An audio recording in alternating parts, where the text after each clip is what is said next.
E aí pessoal, o que que fala? É o Vitor, estamos aqui com mais um vídeo do nosso canal. E hoje pessoal, vamos dar procedimento à nossa série de partidas rápidas rumo aos 2000 de rating, certo?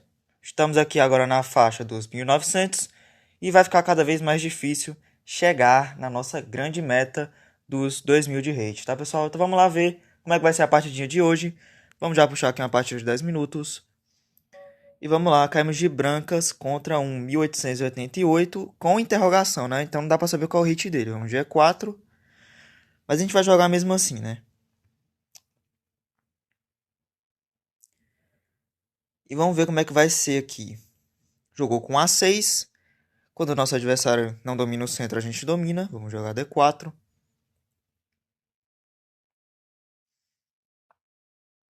Ok, vamos de cavalo F3. E vai transpor para o Índia do Rei, né? Imagino. Ok, agora eu vou jogar C4.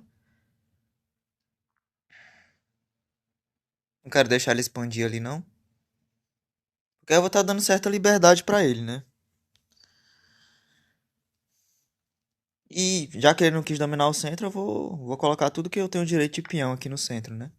Vou tomar desenvolvendo meu bispo. O que ele tá fazendo não é bom aqui pra ele, tá, pessoal? Ele tá quebrando muitos princípios das aberturas, né? Ele não dominou o centro de nenhuma forma. E ainda não tem nenhuma peça desenvolvida.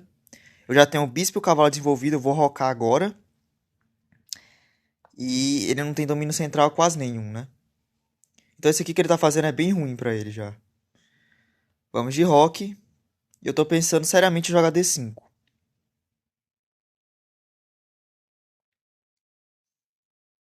Ele não pode tomar, né?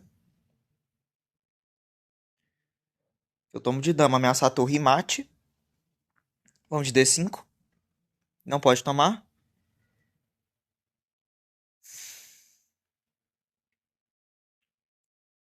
Se tomar, eu vou tomar de dama, né? Vou ameaçar a torre e mate. Não tem como defender os dois. E aí estaremos numa posição bem melhor já, né?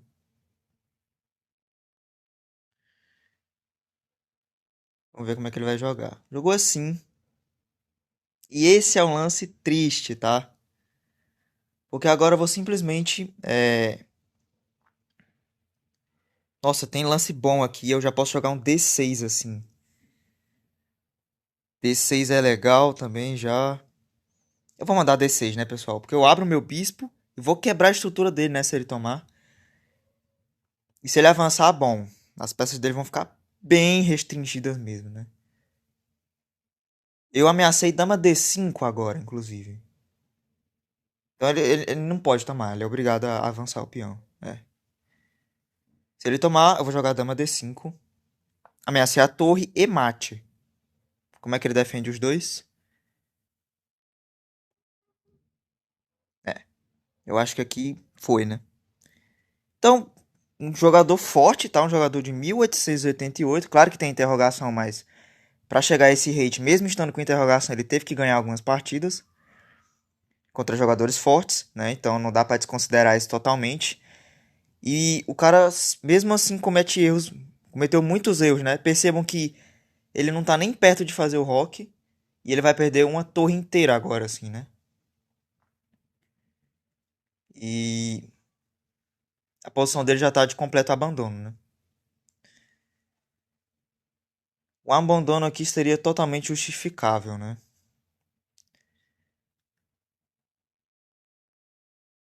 Claro que ele ainda vai tentar muitas coisas, né? Eu vou tomar a torre, ele vai jogar cavalo C6, tentando prender a minha dama, mas eu acho que eu jogo até um bispo D5 mesmo.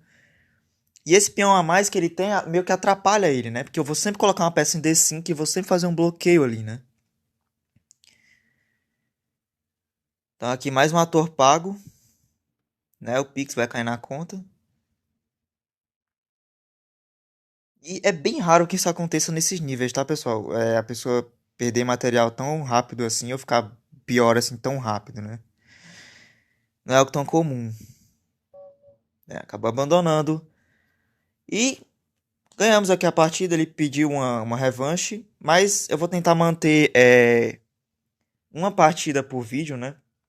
E eu acho que não seria tão interessante eu jogar com ele de novo, porque eu não acho que ele vai conseguir manter a mesma performance. Eu não acho que ele tem esse rate que ele tem agora, por exemplo, de 1800, né? Ele deve ser um pouco abaixo, então a gente só acabaria ganhando pontos e a série ia acabar mais rápido. Sei lá, não sei. Também não vou julgar, né? Mas enfim, ganhamos aqui, vamos deixar a partida por vídeo mesmo. E vamos fazer a análise, né? Foi uma partida rápida, mas foi bem legal. Vamos lá ver como é que foi. Então, pessoal, vamos agora para a análise da nossa partida, certo? Uma partida bem rápida. Eu acredito que porque a gente pegou um adversário que claramente ele não estava no nível que ele deveria estar, né? Com 1800, né? Porque o rating dele ainda não estava consolidado. Mas foi uma boa partida, dá pra gente extrair algumas coisas interessantes, tá? Principalmente o pessoal que está iniciando. Então vamos lá. Eu joguei A4 e ele jogou A6, né? E aí vamos voltar lá pro início, para a aula básica de xadrez. O básico. Você tem que saber o básico e tem que dominar o básico, certo, pessoal? Se você não é um jogador profissional, o básico já serve para você, certo? Por exemplo, você não precisa saber todas as linhas de uma abertura, entende? Você precisa saber o básico. O que é o básico? Três coisas. O que a gente aprende no xadrez sobre a abertura no início? Três coisas. Desenvolvimento de peças, domínio de casas centrais e proteção do rei. Essas três coisas vai fazer você se virar em qualquer abertura. Ah, mas eu não conheço a linha de tal abertura que eu vou jogar, que não sei. Não interessa. Se você souber esses três conceitos, você se dá bem em qualquer abertura, certo? Porque o xadrez, pessoal, ele é justo. Primeira coisa que eu quero dizer pra vocês, o xadrez é justo. Se você tá jogando certo, não tem por que o seu adversário te atacar, não tem por que você estar perdido, certo? Porque as forças são iguais. Do mesmo jeito que eu tenho dois bispos, ele também tem dois bispos. Do mesmo jeito que eu tenho um rei, ele também tem um rei, certo? Então por que que eu jogando certo eu vou ficar perdido? Não faz sentido, certo? Então o xadrez é justo. Então se você seguir esses três conceitos, você não está fazendo nada de errado. Então não tem como você estar perdido, certo? Então, você que não é profissional, se você souber essas três coisas na abertura, tá tranquilo. E a primeira coisa que eu fiz foi dominar as casas centrais. Joguei E4, porque quando meu peão chega em E4, ele domina muito bem essas casas que eu estou assinalando. Além disso, o meu peão também ocupa uma casa no centro, né? E quando ele joga o lance A6, pessoal, ele não está dominando casas centrais, né? Ele está... Eu não sei por que ele fez esse lance, na verdade. É um lance que prepara um avanço com o B5, né, que aconteceu na partida, mas esses avanços não são tão importantes agora. No xadrez a gente tem que ter prioridades, né? A primeira prioridade é dominar as casas centrais. Por quê? Porque é o centro do tabuleiro. O centro do tabuleiro é onde acontece a maior dinâmica do jogo, certo? O centro do tabuleiro talvez seja a parte mais importante do tabuleiro, depois do rei, certo? Então, no início, principalmente na abertura, que é o início, a gente tem que se preocupar em dominar casas centrais. Ah, mas eu gosto de jogar Grob. Ah, eu gosto de jogar... Então vai lá jogar, cara. Mas pra quem quer jogar xadrez de verdade, domínio de casas centrais. E vamos jogar o jogo direito, certo? Ah, mas o Magnus Carlsen joga A6. O Ricardo Nakamura joga A6. Porque ele é o Ricardo Nakamura, ele é profissional. Ele dedica horas e horas de estudo para poder jogar esse lance e não ser punido, né? Mas nós que somos jogadores convencionais, que não dedicamos a nossa vida nisso, a gente joga o xadrez correto, que é contraditório, né? A gente tenta jogar o xadrez correto e eles podem jogar o que quiserem, né? Porque eles jogam tão bem o correto que eles podem até extrapolar isso. É engraçado, né? Mas o seguinte, domínio de casas centrais é a primeira regra que todo jogador de xadrez deve seguir se quiser jogar xadrez de verdade, né?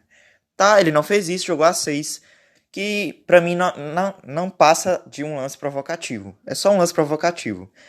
É o tipo de adversário que gosta de dizer, ah, eu vou jogar A6 e vou ganhar desse cara. Mas não é sempre assim que funciona, né? E eu mandei D4, o computador fala que é o melhor lance. Por quê? Porque quando o seu adversário comete erros, você pode se aproveitar, certo? Eu poderia desenvolver o cavalo, poderia tirar meu bispo para fazer logo meu roque, também estaria correto. Mas a gente tem que pensar, se eu tô fazendo tudo certo, o meu adversário tá fazendo tudo errado, eu não posso deixar ele impune. Eu não posso deixar ele desenvolver as peças, porque senão aí o jogo dele vai chegar ao meu nível. É como se ele tivesse desenvolvido que nem eu, fazendo tudo certo que nem eu. Mas ele não está fazendo isso, ele está fazendo errado. Então, mas eu jogo E4, desenvolvo o cavalo, tiro o bispo e faço o roque. Eu nunca jogo D4 nas minhas aberturas. Mas se o seu adversário permitir, você joga. né? O seu jogo não pode se limitar a um padrão que você segue. Você tem que se aproveitar dos erros do seu adversário também, certo? Então D4 aqui dominando o centro. Porque agora ele tem mais dificuldade ainda de dominar o centro, né? Ele tem mais dificuldade de colocar um peão ali, certo? Então, se aproveite dos erros do seu adversário. Ele jogou G6, que é mais um lance. Tudo bem, vai fianquetar o bispo, né? Mas não está se preocupando em desenvolver as peças por centro do tabuleiro, certo? Joguei cavalo F3, que também é o melhor lance. Estou desenvolvendo uma peça. Estou protegendo mais os meus peões. Meu cavalo também domina uma casa central, certo? E eu estou também preparando o meu roque. Então aqui eu estou seguindo os três princípios. Estou dominando casas centrais, estou desenvolvendo uma peça e estou facilitando o roque do meu rei. Eu não preciso saber teoria, só preciso saber dessas três coisas e eu vou jogar qualquer abertura, certo?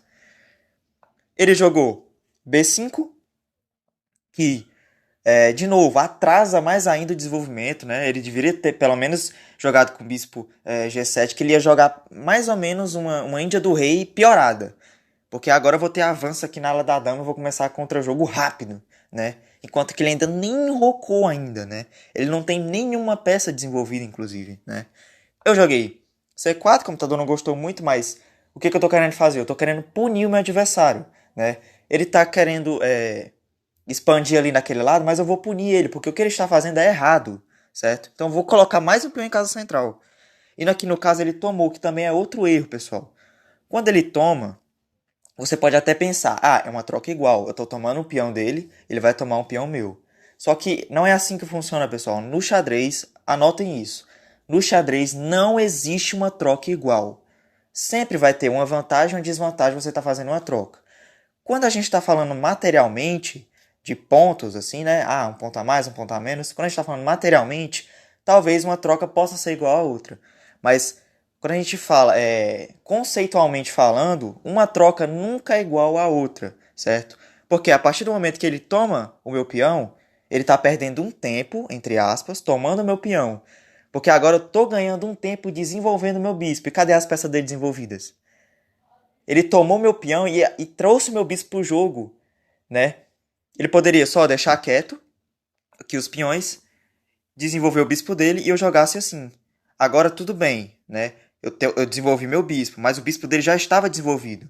Quando ele toma o meu peão, ele perde um tempo tomando um peão, né? Eu não vou dizer que perde um tempo porque ele está ganhando um peão, mas entendam que ao fazer isso, ele faz com que o meu bispo se desenvolva.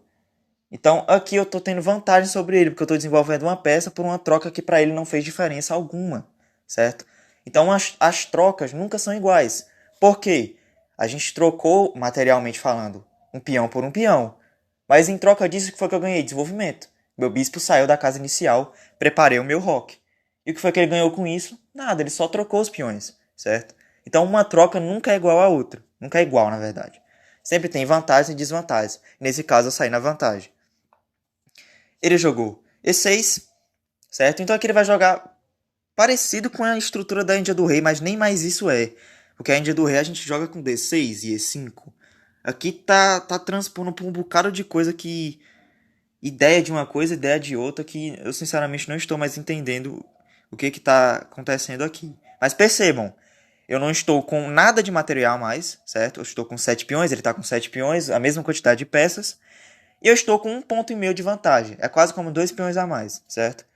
E só por causa de desenvolvimento e controle de casas centrais, certo? Então, o básico, se você souber fazer o básico muito bem, você já vai sair na frente de muita gente, tá? Então vamos lá. Eu fiz o rock, o melhor já era D5 direto, né? O computador nem se preocupa com o rock. Mas percebam, mesmo eu fazendo o rock, eu tô seguindo os conceitos, e mesmo assim eu tô com 1,47. Antes eu tava com 1,52. Então, há uma diferença mínima, assim, né? O computador ele quer fazer sempre os mais precisos, claro, porque ele é um computador. Mas a gente não precisa fazer isso, certo? A minha vantagem prevalece. 1,47 é o mesmo que 1,52, assim, né? Não é uma diferença tangível, assim, na partida, né? Ele jogou o bispo G7. O computador preferia desenvolver o cavalo, porque eu tô ameaçando jogar D5, né? Porque é aquela coisa, se eu desenvolvo aqui, ele joga esse, faz o rock depois, né? Tudo tranquilo assim. Tudo bem, eu ainda estaria melhor, porque eu ainda tô com um bom controle de casas centrais, estou melhor desenvolvido, certo? Mas eu tenho que punir ele. Eu tenho que punir um adversário. Se o seu adversário está fazendo erros, você deve procurar um jeito de punir ele. Você não pode deixar ele ficar livre e alegre com o que ele está fazendo. Porque senão ele vai dizer que o que ele está fazendo é certo. E você desenvolvendo, protegendo o rei, dominando casas centrais, ele vai rir da sua cara. Porque ele não fez nada disso e o jogo continuou normal. Então você tem que punir o seu adversário. Não deixe seu adversário sair ileso dos erros dele, certo? Ele jogou. Não, eu joguei D5.